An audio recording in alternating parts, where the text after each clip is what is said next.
কেমন আছেন সকলে? নিশ্চয়ই ভালো আছেন। আজকে কথা বলতে চাচ্ছি সেটা হচ্ছে আমরা যে অভিভাবক, পিতা-মাতা, সেই পিতা-মাতা হিসেবে আমরা কী করে আমাদের সন্তান প্রতিপালন করছি। কথাগুলো এই জন্য আমার মনের মধ্যে উঠে এলো যে দেখুন, আমাদের শিক্ষা ব্যবস্থায় আমরা অনেক কিছু পড়ি, আমরা পড়েছি এবং এখনও পড়ছি, ছোটরা পড়ছে, আরও পড়বে। সেগুলো কী?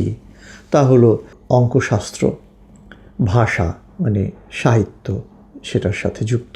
আমরা বাংলাদেশে বাংলা ভাষা, নিজের মাতৃভাষা তো শিখি, তার সাথে ইংরেজি পাশাপাশি আমরা শিখতে থাকি। ভূগোল, সমাজবিদ্যা, তারপরে অর্থনীতি, এরপরে আছে পদার্থবিদ্যা, রসায়ন, এরকম ধাপে ধাপে অনেক ধরনের বিষয়ে আমাদেরকে পড়ানো হয়, আবার আমরা শিখতে থাকি। কিন্তু যেটা আমাদের শেখানো হয় না সেই জিনিসটা হচ্ছে কিভাবে অভিভাবক হয়ে উঠতে হয়, কিভাবে সত্যি পিতা মাতা হিসেবে সন্তানের প্রতি ভূমিকা রাখতে হয়। এইটা না শিখবার ফলে আমরা যখন শিখি না, অথবা আমাদের যখন শেখানো হয় না, তার ফলে যখন তরুণ তরুণী বিবাহ বন্ধনে আবদ্ধ হয় এবং প্রথম সন্তান নেয়, তখন এক হচ্ছে তারা কোনোভাবে বুঝতে পারে না তাদের অভিভাবকদের ধরনটা কী হবে। একটা তো হচ্ছে যে ধরুন খাদ্য খাওয়ানো, নিরাপদ রাখা, শিশুর খুব প্রাথমিক জায়গাটা। তারপরে যখন আমি তাকে তার জ্ঞান সঞ্চালনের জায়গাটা তৈরি করব, তাকে আমি জীবনের শিক্ষার পথে নিয়ে যাব, তখন আমরা কিভাবে কোন প্রক্রিয়ায় নিয়ে যাব তাকে, কিংবা তার প্রতি আমি কতটা সহিষ্ণু হব অথবা অসহিষ্ণু হব, এই বিষয়গুলো আমাদেরকে শেখানো হয় না তরুণ বয়সে। যার ফলে একটা তরুণ তরুণী মিলে যেই দাম্পত্য জীবন, তাদের সন্তান প্রতিপালনের সময় অনেকগুলো ভুল তৈরি হয়। রেগে যাওয়া, পিটুনি দেওয়া, কান্ধরোটবশ করানো, ভূতের ভয় দেখানো, রাক্ষসের ভয় দেখানো, ধর্মের ভয় দেখানো, নানাভাবে তাদেরকে আমরা ভীত করে তুলি। তাদের মনোজগতে একটা ভীতির স্তর নির্মাণ করে দেই, যেটা কখনো তাদের আসলে উপকারে লাগে না।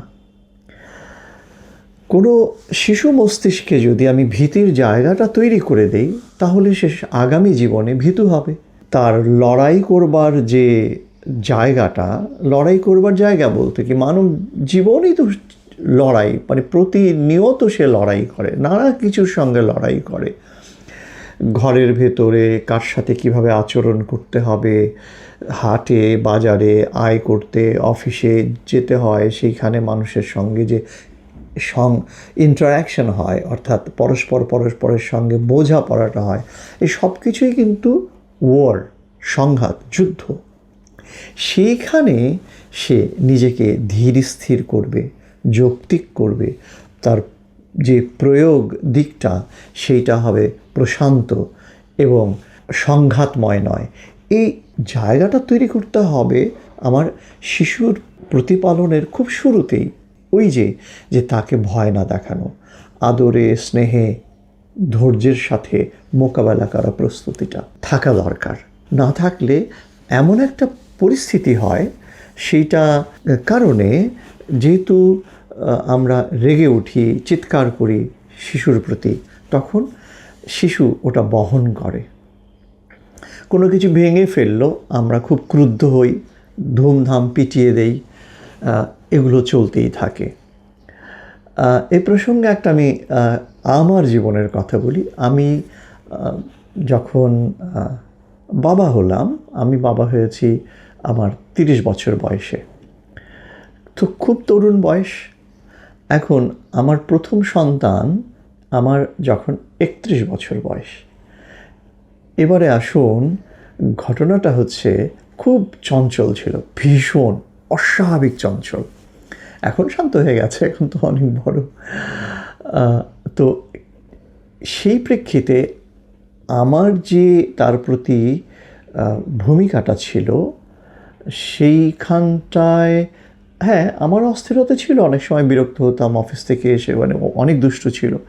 কিন্তু একটা ঘটনা, আমি শুয়ে আছি, তো ও আমার নাকের ভেতরে চিকন ওর আঙুল একদম ঢুকিয়ে দিত। কী যে মনে করতো আমার নাকটাকে একদম টানেলের মতন হয়তো লাগতো।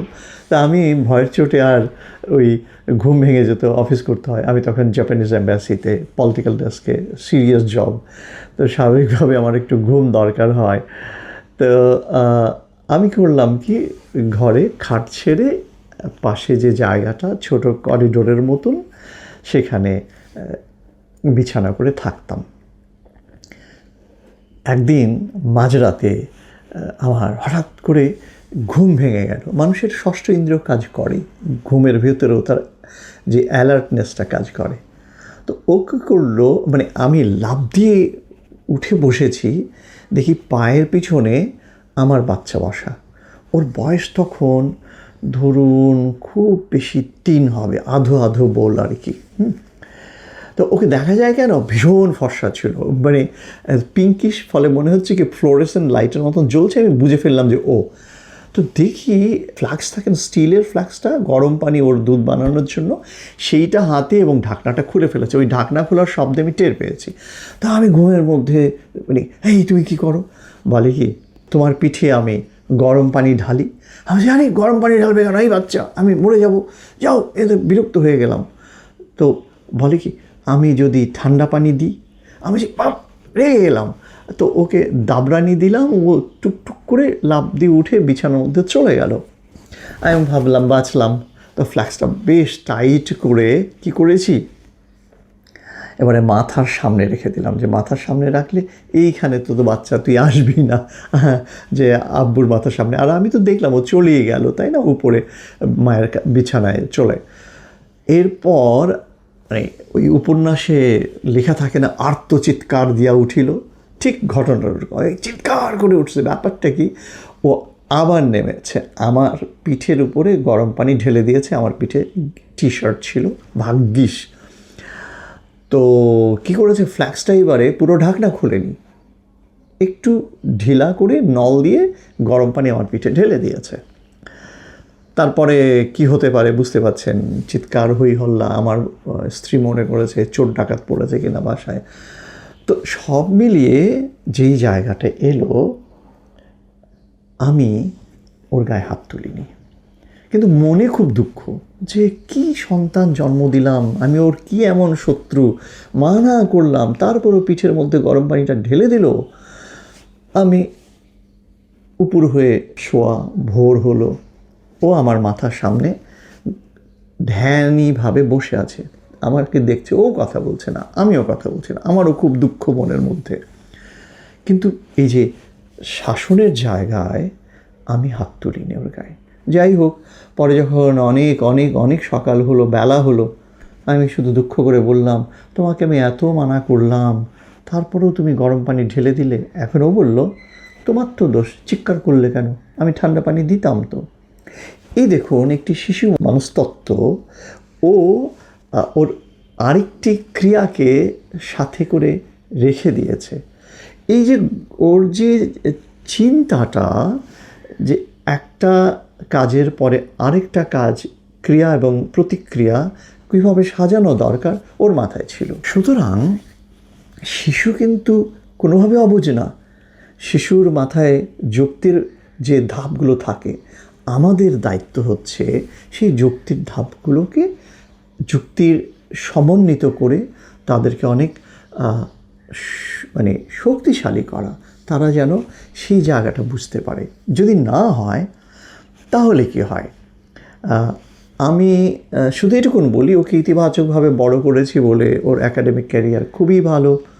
যেটা বলতে চাই, না হলে দেখুন এখন আমাদের দেশে লক্ষ লক্ষ ছেলে পেলে, কিশোর থেকে শুরু করে তরুণ, তারা রাস্তায়, এদের একটা অসংখ্য মানে বড় সংখ্যক অযৌক্তিকভাবে চিৎকার করছে, কিছু হলেই ক্রুদ্ধ হচ্ছে, ক্ষেপে যাচ্ছে। এইটা তো আমাদের জাতির জন্য অশনি সংকেত।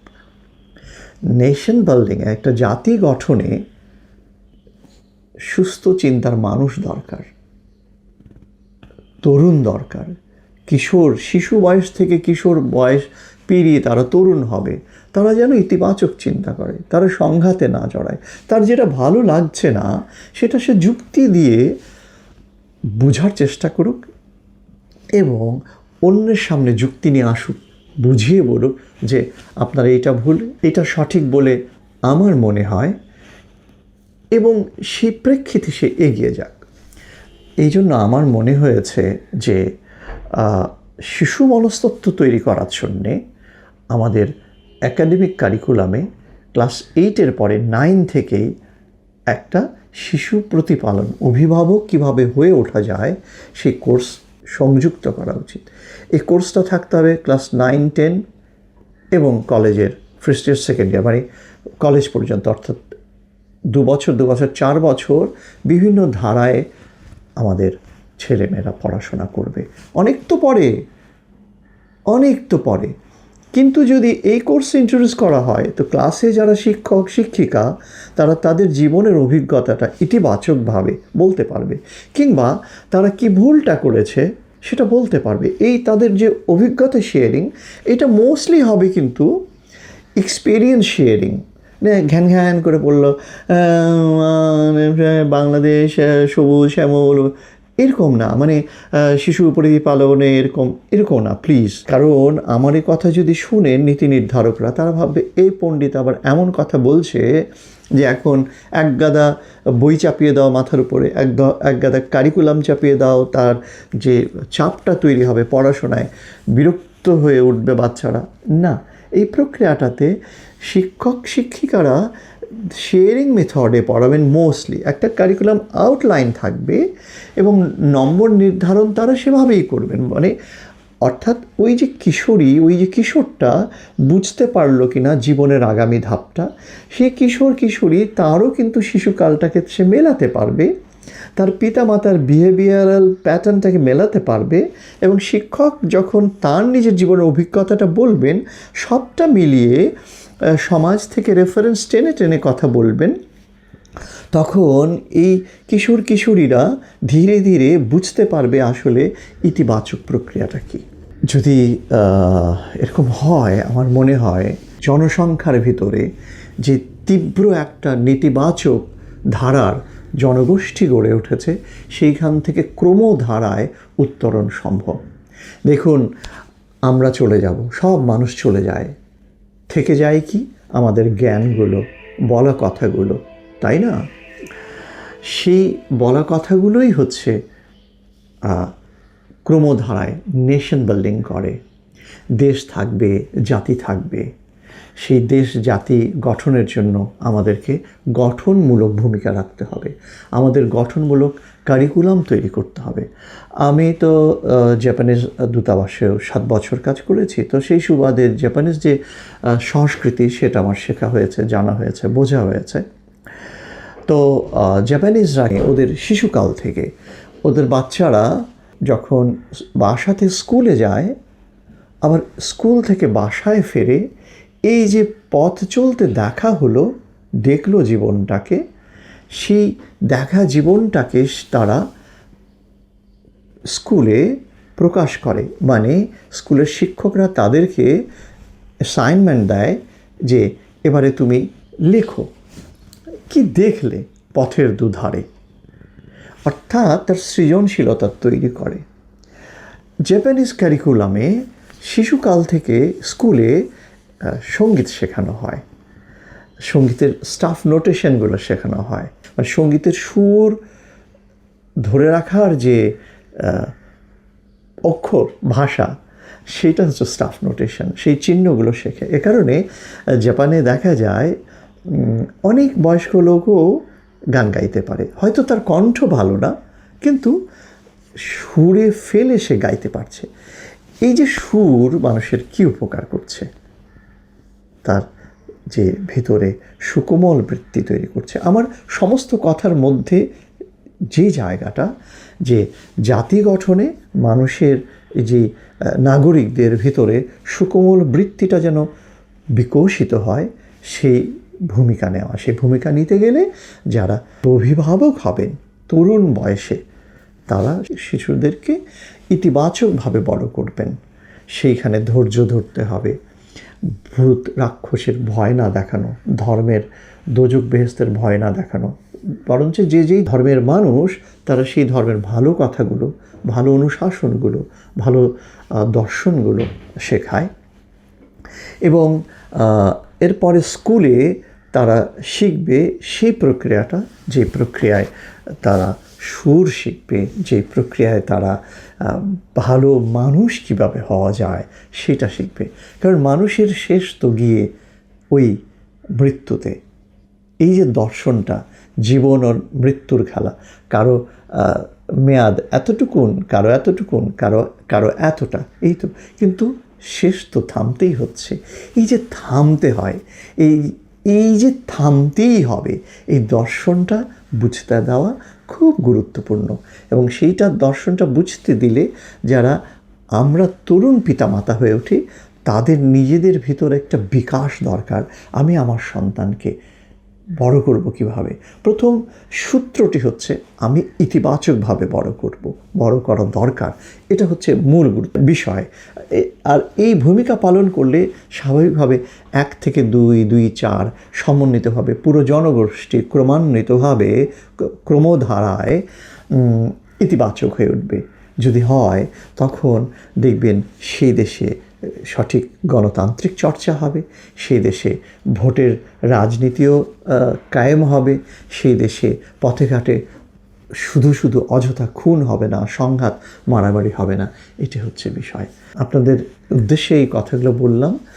ভালো থাকুন। যারা নীতি নির্ধারক তারা যদি আমার এই কথাটা বিবেচনা করেন, আমার মনে হয় আগামী দিনে বাংলাদেশের কারিকুলামের একটি নতুন চিত্র, নতুন পট আসবে। হোয়াইট পেপার আমার ইউটিউব চ্যানেল, এখানে আমি কথা বলি। আপনারা যদি পছন্দ করেন আমার চিন্তাভাবনাগুলোকে, তাহলে আমার এই চ্যানেলটিকে সাবস্ক্রাইব করবেন, এটুকুন আমি আকাঙ্ক্ষা করি। শুভেচ্ছা সকলের জন্যে।